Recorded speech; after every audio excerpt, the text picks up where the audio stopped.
Hello, fellow witches and magicians. Are you looking to start your own witchcraft practice, but you cannot kind of find your niche? Wicca is not for you, traditional witchcraft doesn't seem the right fit either.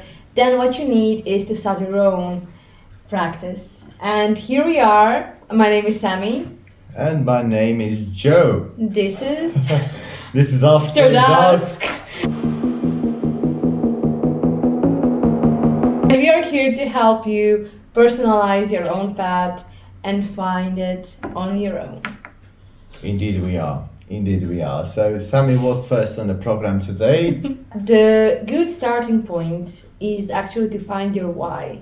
So in order to find your path more easily, you need to know why you're doing this. Usually there will be some kind of a background story. Maybe you are a sensitive person that has always been able to feel energy, and then one day you decided to confront it. Maybe it was passed on by your family members to you, but you want to explore a different tradition, or it could just be that you have always simply been attracted to this kind of stuff. And that's okay also. So just why this is important. This is important because if you know the reason of why you're doing this, then you can see what is wrong. And basically, you need to explore different paths, different traditions, even if the society tells you not to do so. So you will see there is a lot of gatekeeping in the online community that tell you that if you start researching a path, you should stick to it.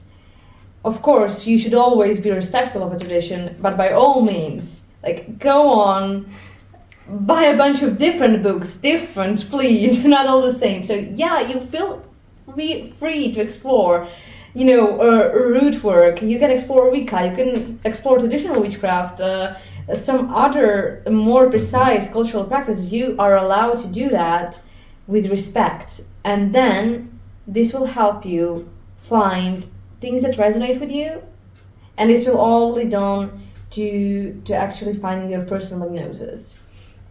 But first, Joe, would you like to give us your own tips on this?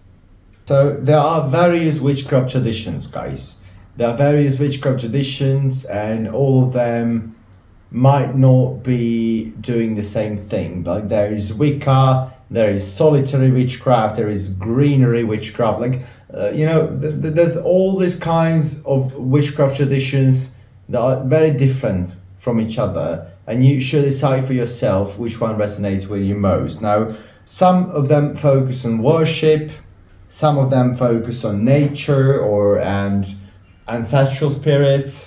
Not every tradition focuses on the same thing. So again, in this context, you should actually see what resonates with you most, what you feel the most in your bones, as we would say, right? So what sparks a sense of connection within you when you look at a tradition? And the way you do that, you can read books, you can read certain online resources on related to different traditions, and this is actually what I would advise you to do, especially if you're beginning or if you're a baby witch. I know a lot of you hate using this term, but I will use it. I love it. Yeah, because you know me, I don't give a fuck. So you will, if you're a baby witch, just read a lot of books, read a lot of online resources around different traditions, around what they do, around what they're about, and until you find the one that you're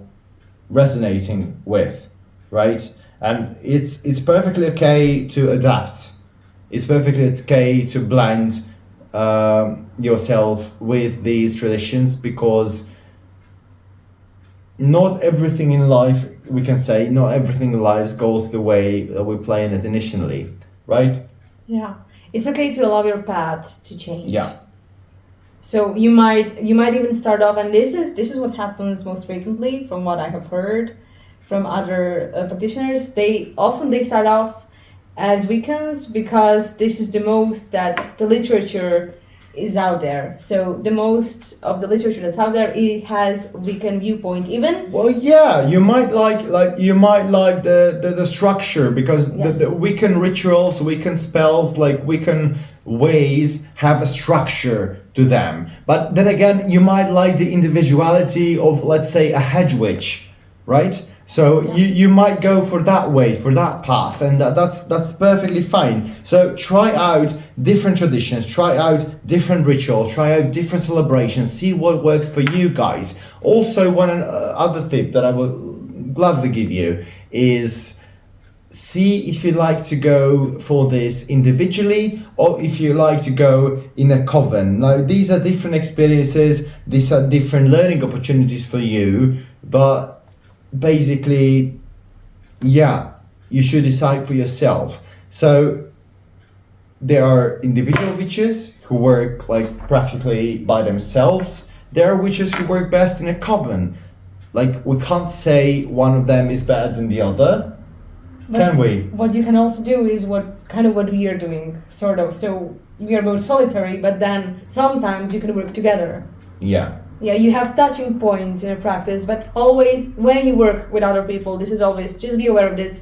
You need to know, like, that their energy, okay, it communicates with your energy. So whatever they're dealing with, it kind of goes in your area as well. It does. It does. So, you need to be able to trust this person. It's a journey of self-discovery, guys. And it's trust. a journey of self-discovery. It's a journey of self-trust. How my lovely Sammy just said, right? It's a journey of self-discovery.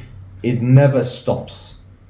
So it's a journey of perpetuated, of constant learning, and you will never be done with it. Like, you will never know everything about witchcraft, whichever path you choose. So you should just stick with whatever path you choose, and just go with it, and just embrace it, guys. Just embrace it, because that's what makes you a witch, I would say. Embracing your path, whatever it is, and just going with it. Yeah? Yeah. Yeah, perfect. So what's next on our schedule, my Sammy? Okay, so finding your personal gnosis. Now, this is kind of linked to what Joe said, that you need to allow your gnosis to change as well as you learn more.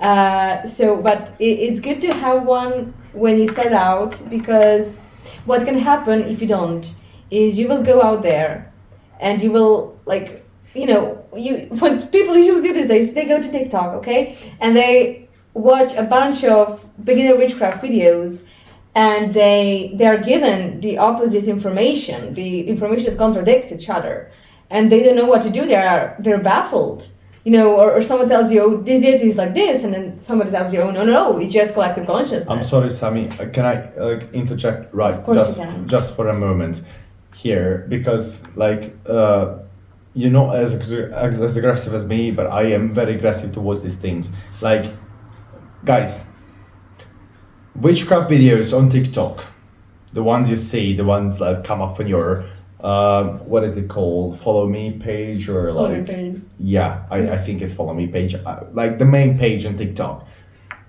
Like 98% of those information there are like just either false or just some quasi witches bragging about being witches, just being their ego, working their way. And I'm sorry, I need to say this. I'm sorry, but I need to say this because it is very important. Do not, if you see a ritual or a spell on TikTok, please do research on this specific creator and see what they do, see what their results are, see what their tactics are, see what their path is. Because, anyone can just film a TikTok and mix some herbs together and call it a spell. Like, this is a spell for love, this is a spell for fortune, this is a spell for prosperity, and I'm just gonna mix some herbs. Just don't believe everything you see. Do research, guys. Do research. This is very important. So read books by known authors, and read articles, whatever kind of material you are most connected with, whatever kind of material you most resonate with, but just do your research. Don't just blindly follow every single TikTok creator that you come across, because you might do yourself more wrong than good, and that's not what you want. On that point. Yeah. On that point, this idea just popped in my head. So one other piece of advice is like, witchcraft doesn't need, it can be, but it doesn't need to look beautiful, which is often what you would think from TikTok videos. Oh my god, it's so beautiful. Yes, it can be if you're only working with crystals. Yeah. But often, like powerful spells, for example, powerful protection spells, they will use things like blood, dirt, bones, like stuff like that, and we should not be afraid. A raccoon penis. God. Okay, just we have to. A recent read. No. Yeah. Yeah. Okay. So a raccoon penis, my guys, like a raccoon penis is also one of the very oftenly used ingredients in protection spells. So it is not pretty. It is not that's our point. Like, it's not pretty always. Yeah. So just so you're not misled by those. Yeah, just go with it. And could you tell us maybe, a lot of practitioners, they wonder at the beginning if they should work with a deity, and sometimes it is even presented to them that they absolutely should, like, straight away. They can, you can, or you don't have to. Like, it's whatever you feel like, and I mean it. Like, if you feel connected to a deity, a certain deity or whatever deity right away, that's perfectly fine. You can work with a deity right away. If you don't, then don't work with a deity. That's also perfectly fine. You can start working with a deity at any point during your craft. Right? You can even ignore a deity, and then you realize it actually is calling you for years. Yeah, I'm okay. So I don't want to be calling you out, but can you maybe tell them your personal story with this, like with the working deity? with Okay, yeah. So I think what it will happened be to me? beneficial. Yeah. All right, I'll tell you. Should I tell them the name of the deity? Maybe not. Okay. Just tell them the story. Just a story. Okay, so when I was a baby witch, I was researching deities and stuff, and then I came across how you could feel them calling to you. So what happened to me is I was writing in my grimoire. This is my first grimoire, you guys. I have others, of course, but like, I'm really connected to this one. And what I was doing, I was listening to some music, getting into alternative state of mind. Check our video on that.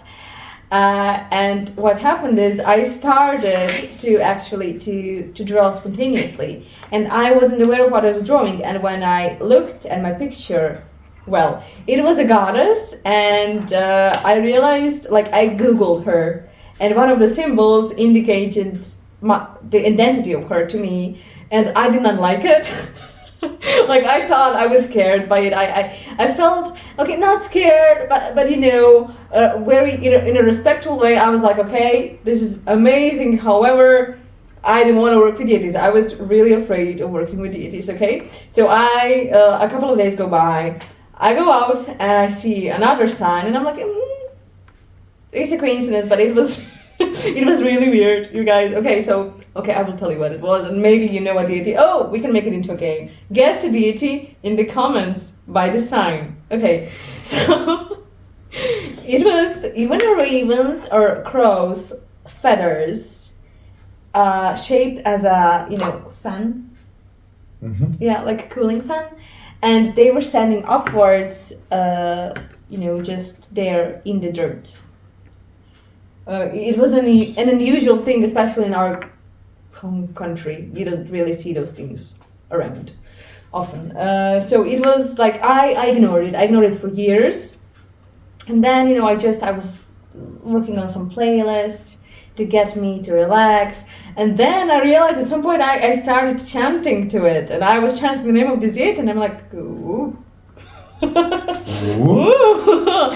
then, and when we eventually purchased one of the books that holds rituals connected to this deity, I knew a part of the invocation, and I didn't research working with this deity before, so in my head I had it.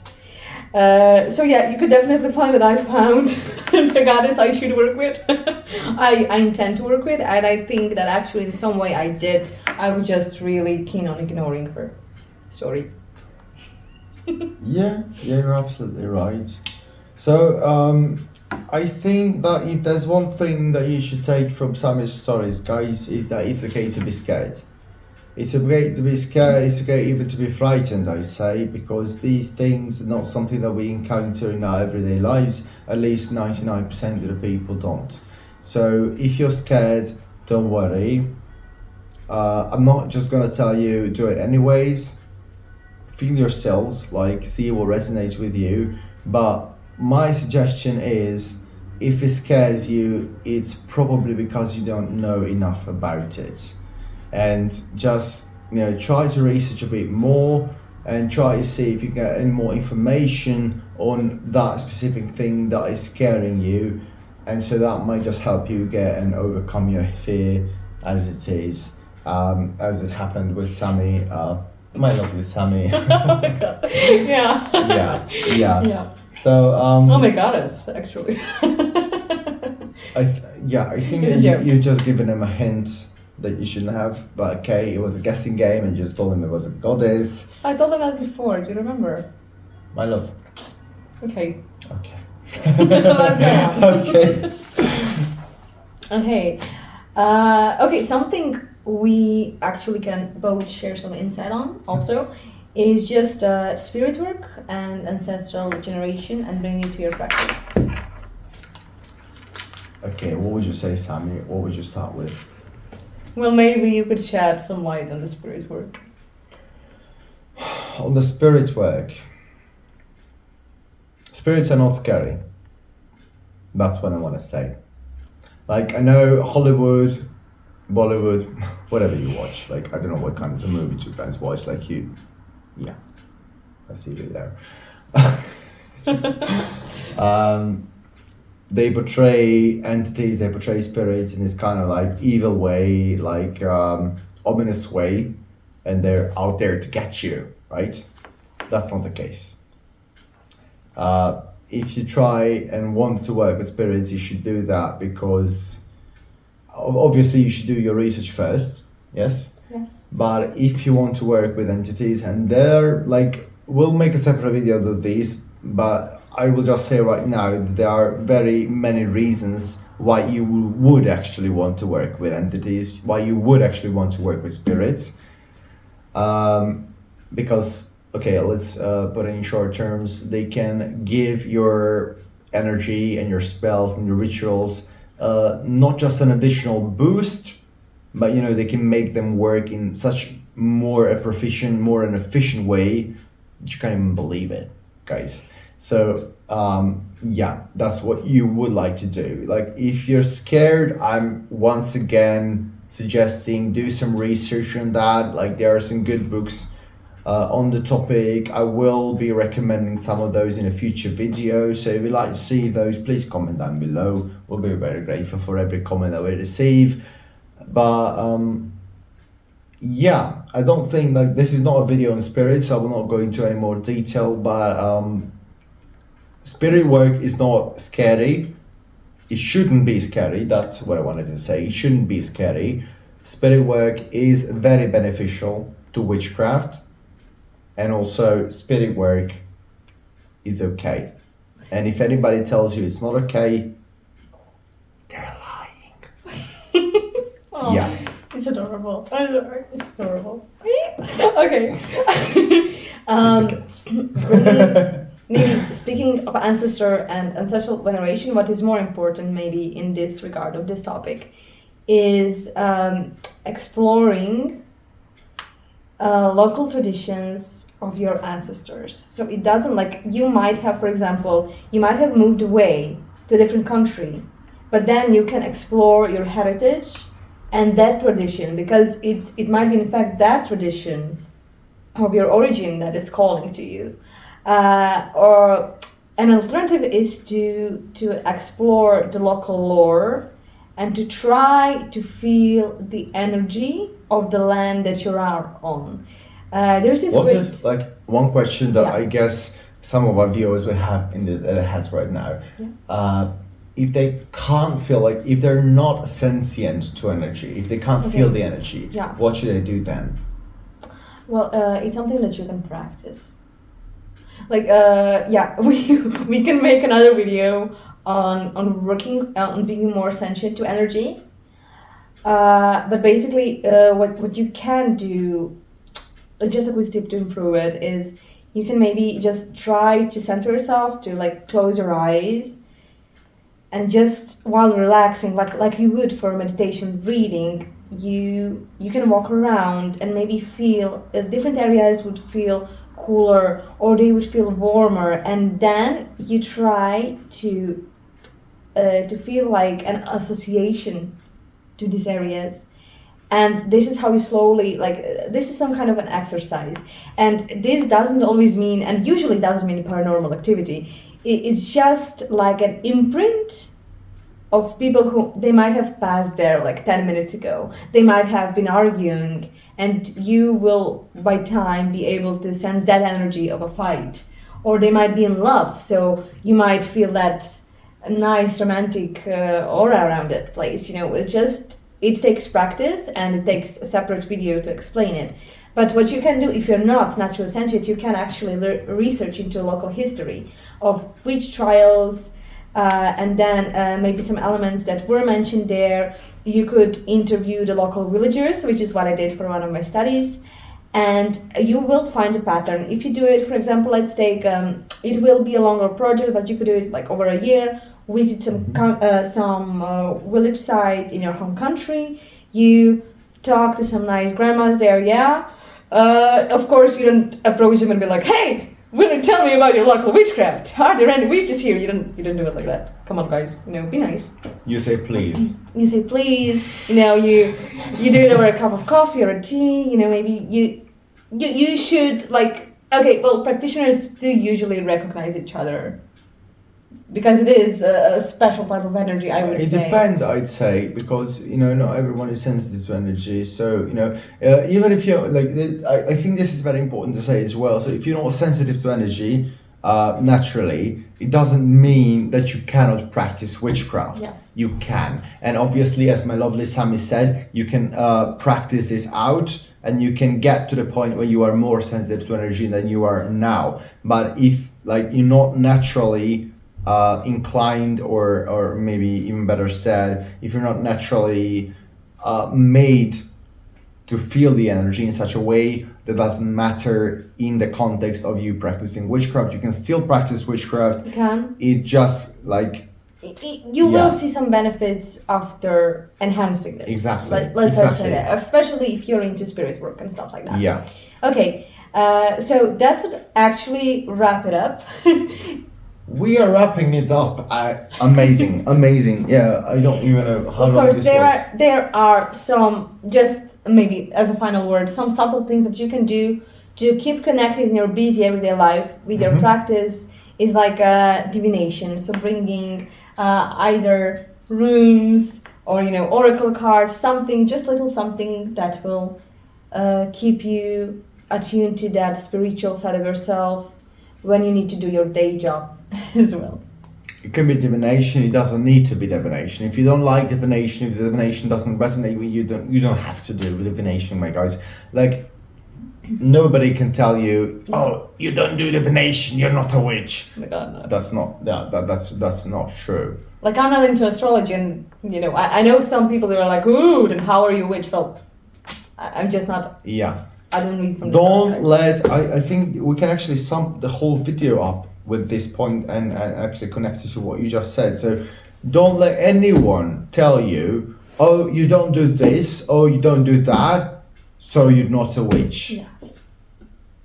My guys or girls, sorry, I don't mean to discriminate. So if you feel like you're a witch, if you want to be a witch, like, you don't even need to feel it. Like, if you want to be a witch, you can be a witch, and that's it. All said. I think this will be like a mic drop. Mic drop, indeed. Yeah, and then we can finish our video. Say, of course, like this video, comment this video, and subscribe to our channel for more witchy content, because we are actually, guys, we're doing like a pretty happy work. We're trying really hard to make content that you guys will like. So if you have any suggestions whatsoever, just drop them down in the comments below, and we'll make sure to see to them and to, you know, make videos that you guys will like and on the topics that you like us to speak about. And now, that being said, I think it's time to say our final phrase, which is leave some magic, guys, and see you soon. After Bye dusk. bye.